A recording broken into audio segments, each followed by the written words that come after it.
Bu yerda nima bo'ldi? Dev qomat. Buni o'qilgan bo'lishi mumkin. Kim? U haqida eshitmaganingdan hayronman.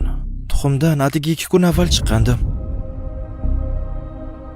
O'sha dev qomat deganingiz kim bo'ldi?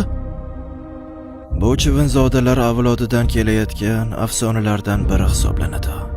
Ota-bobolarimiz uni topib oldi va bir qarashda mo'jiza deb o'ylashdi. Cheksiz oziq-ovqatga ega bo'lgan ushbu mavjudot sekin va beo'xshov harakat qilsa ham, uni bir o'zida butun avlodimizni boqishga yetarli qon bor edi.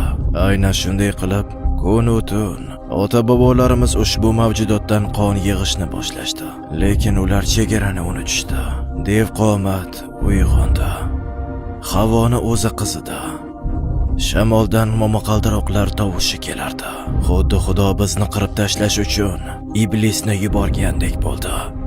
Biz unga urush e'lon qildik. Har tomondan chaqirdik, jarohatlardik, qonini ichardik.